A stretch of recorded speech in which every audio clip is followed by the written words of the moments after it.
हर हर महादेव। भारत भूमि पर्वतों, नदियों और तीर्थों की भूमि रही है, जहाँ प्रत्येक स्थान अपने भीतर इतिहास, पौराणिकता और आध्यात्मिकता को समेटे हुए है। ऐसा ही एक पवित्र पर्वत है ब्रह्मगिरि पर्वत। 5000 फीट की ऊंचाई, पर्वत की हरियाली, झरने, घाटियाँ और प्राचीन गुफाएं इसे एक अद्भुत पर्यटक स्थल बनाती हैं।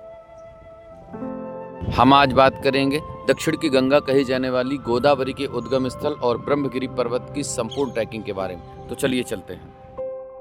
ब्रह्मगिरि पर्वत तक पहुंचने के लिए आप अपने शहर से पकड़िए ट्रेन और चले आइए महाराष्ट्र के नासिक रोड रेलवे स्टेशन तक। नासिक रोड रेलवे स्टेशन के बाहर ही बस अड्डे से आपको महाराष्ट्र गवर्नमेंट की बस मिल जाएगी, जो 40 रुपये किराया लेके आपको त्र्यंबक गांव पहुंचा देगी। आप ऑटो या टैक्सी करके भी जा सकते हैं। महिलाओं के लिए और बुजुर्गों के लिए इसमें आधा किराया लगता है। त्र्यंबकेश्वर पहुंचने के बाद यहाँ से ब्रह्मगिरि पर्वत की दूरी मात्र 1.5 किलोमीटर है, जिसे आप पैदल या ऑटो द्वारा पूरा कर सकते हैं। मैंने ऑटो लिया था, जिसका किराया मुझे 20 रुपये लगा था और मैं पहुंच चुका था ब्रह्मगिरि पर्वत के स्टार्टिंग ट्रैकिंग पॉइंट तक। ये है स्टार्टिंग ट्रैकिंग पॉइंट, यहाँ से हम ट्रैक शुरू करेंगे। हर हर महादेव। ओ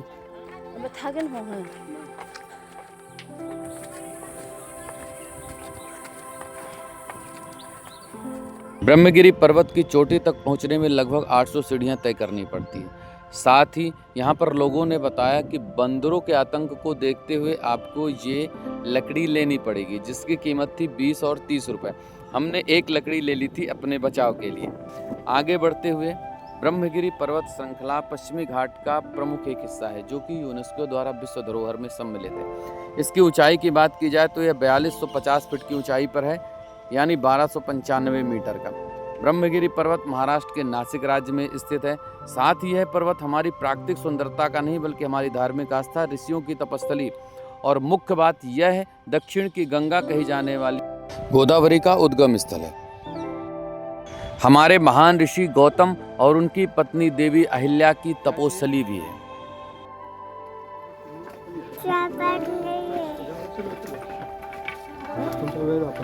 लगभग 200 सीढ़ियां चढ़ने के बाद अब सांस फूलने सी लगी थी। चढ़ाई और कठिन होती जा रही थी।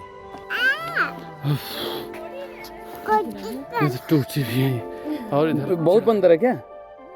बहुत ज्यादा नहीं है, लेकिन वो सब ना हाँ हाँ। अच्छा, नहीं, सबसे ऊपर बस्ते में। अच्छा, अभी दिक्कत नहीं है ना?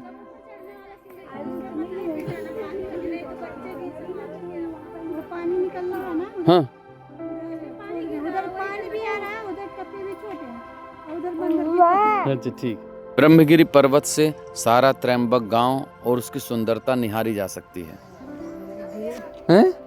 ये दोनों को आगे रखो, उसके इनके पास लाठी है ना, लाठी वाले आगे रखो। कुछ लोग तो हमें अब वापस आने की भी सलाह दे रहे थे, क्योंकि अभी हमने केवल आधा ट्रैक किया था और समय हो गया था 4:30। आपको ट्रैकिंग के समय आसपास खाने की चीजें, पानी की बोतल और नींबू पानी मिलता रहता है। बनवा रहे हो क्या शरबत? कितने गए? किसको?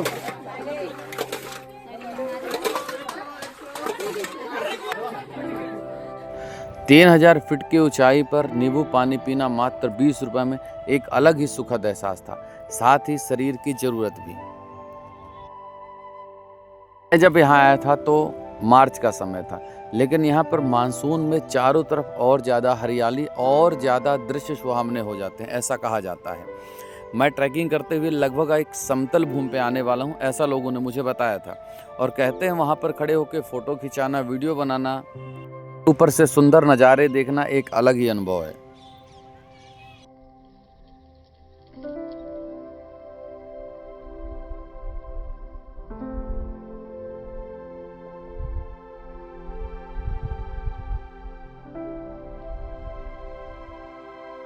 सीढ़ियाँ नहीं मिलती हैं, ऐसे आपको मिट्टी के बने हुए पायदान है, इससे चढ़ के आपको ऊपर जाना पड़ता है।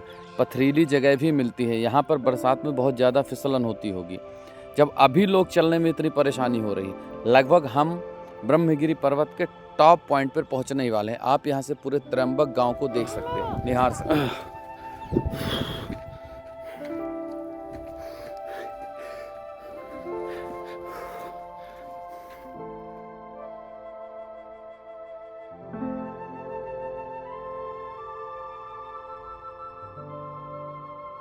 ब्रह्मगिरी की टॉप पर हम पहुंच चुके हैं और वो सामने आपको दिख रहा है किला, लेकिन समयाभाव के कारण हम वहाँ पर नहीं जाएंगे। बहुत कम ही दर्शनार्थी अब यहाँ पे दिख रहे हैं।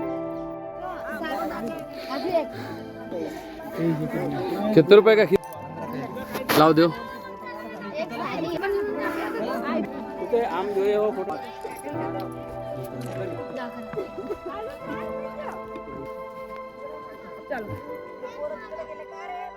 समय हो गया है शाम के 5:30 और अभी हम गोदावरी के उद्गम स्थल तक नहीं पहुंच पाए। वो मंदिर गोदावरी का उद्गम स्थल और ये है शिव जटा मंदिर, दोनों एकदम विपरीत दिशा में हैं। हमें जाना है पहले गोदावरी के उद्गम स्थल। चलिए चलते हैं। शाम होने के कारण एक फ़ायदा है कि हम सूर्यास्त का नज़ारा यहाँ से देख पा रहे हैं, लेकिन लोग बिल्कुल कम हो चुके हैं और ये जो दुकानें आसपास हैं ये भी बंद हो चुके हैं। अन्यथा यहाँ दोपहर 2 बजे तक 3 बजे तक दुकानें एकदम भरपूर रहती हैं, आदमी पर्याप्त रहते हैं। अब बिल्कुल आदमी एकदम कम हो चुके हैं। हम पहुँच चुके हैं मुख्य मंदिर। अब प्रवेश करते हैं। कहते हैं कि गौतम ऋषि को गौ हत्या का पाप लगा था और इससे मुक्ति के लिए वो महादेव की उपासना करने ब्रह्मगिरी पर्वत पर आए थे। महादेव उनकी तपस्या से प्रसन्न होकर गौतम ऋषि को दर्शन दिए थे, साथ ही उनको गौ हत्या के पाप से मुक्त किए थे।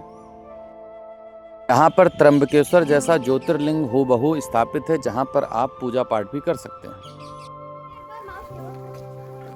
ब्रह्मगिरी पर्वत में 2 जगह से गोदावरी उद्गम मानते हैं। एक गौमुख जहाँ हम दर्शन कर चुके हैं और दूसरा ये मूल गंगा है। यहीं पर कहते हैं गौतम ऋषि ने तपस्या की थी। दिन में पुरोहित लोग रहते हैं जो कहानियाँ बताते हैं। अभी तो शाम हो गई है तो यहाँ पर कोई नहीं है। ये मुख्य उद्गम स्थल है। इसके बाद गौमुख में जाती हैं, इसके बाद नीचे ब्रह्मगिरी की तलहटी में एक जगह है, फिर इसके बाद कुशावर्त क्षेत्र में जाती हैं जहाँ से जन सामान्य के लिए वो उपलब्ध रहती हैं। कहते हैं कि गौतम ऋषि ने तपस्या की थी कि यहाँ पर गंगा को अवतरित करिए। महादेव ने उनकी तपस्या से प्रसन्न होकर गंगा को गोदावरी के रूप में यहाँ अवतरित किया था। अब हम चल रहे हैं शिव जटा मंदिर की ओर। चूँकि शाम हो गई है तो यहाँ से सूर्यास्त का बहुत सुंदर नज़ारा देखने को मिलता है। अब मेरे अलावा यहाँ पर कुछ गिने चुने लोग ही बचे हुए हैं जो मेरे साथ वापसी करेंगे। अब मैं जा रहा हूँ शिव जटा मंदिर। कहते हैं कि गोदावरी जब उत्पन्न हुई थी या प्रकट हुई थी, उसके बाद गौतम ऋषि को दर्शन देने के बाद वो वापस समुद्र की ओर जा रही थी।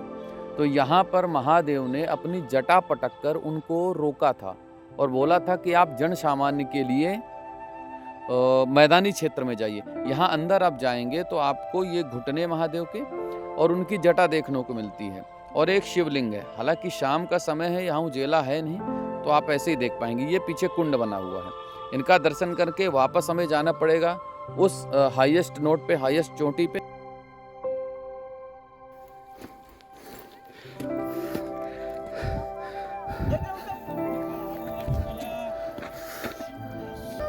मम्मा है, चल मम्मा आए सगे।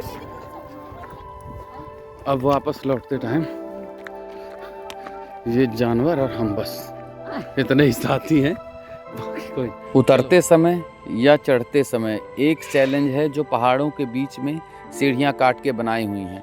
वहाँ पे फिसलन सबसे ज़्यादा है, वहाँ पर बंदर सबसे ज़्यादा हैं और वहीं पे बच के उतर पाना एक चैलेंज है अपने आप में। हालांकि अब दुकानें बंद हो चुकी हैं, ये थोड़ी बहुत दुकानें बची हुई हैं और यहाँ पर आपको पानी का बॉटल भी 30 से 35 रुपये में मिलता है।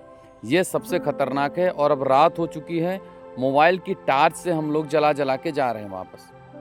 तो इसीलिए मैं कह रहा था कि आप लोग दोपहर होते होते ट्रैकिंग बिल्कुल शुरू मत करिएगा। आपको यदि ब्रह्मगिरी का ट्रैक शुरू करना है तो कृपया करके सुबह ही ट्रैकिंग शुरू करें, क्योंकि मेरे हिसाब से तो आपको चढ़ते चढ़ते में 3.5 से 4 घंटा लग जाता है यदि आप ढंग से आते हैं। तरीके से अंधेरा हो चुका है। हम वहाँ पे हैं जहाँ पे पहाड़ों को काट कर बीच से सीढ़ियाँ बनाई हुई हैं। यहाँ पर फिसलन भी होती है। मुझे पूरा ट्रैक करके वापस आने में 5 से 5.5 घंटे लगे हैं, जबकि हमने जल्दी जल्दी में सब कुछ किया है। तो आप लोग विशेष ध्यान रखें कि ट्रैक जो है सुबह शुरू करें। छोटे बच्चे हैं तो उनका विशेष ख्याल रखें। हमेशा पानी की बोतल साथ रखें और दूसरा सबसे अहम बात कि लाठी लेकर चलें और बंदरों से अपना बचाव करके रखें। 8 बजे के बाद यहाँ से त्र्यंबकेश्वर पहुँचने के लिए भी कोई वाहन उपलब्ध नहीं है। मुझे यहाँ से 1.5 से 2 किलोमीटर पैदल ही जाना पड़ा है, तो आप इसका विशेष ध्यान रखिए। खर्चे की बात करें तो ट्रैकिंग में कोई खर्चा नहीं लगता है, सिर्फ पानी की बोतल लगती है। रहना खाना 1500 रुपये में हो जाता है।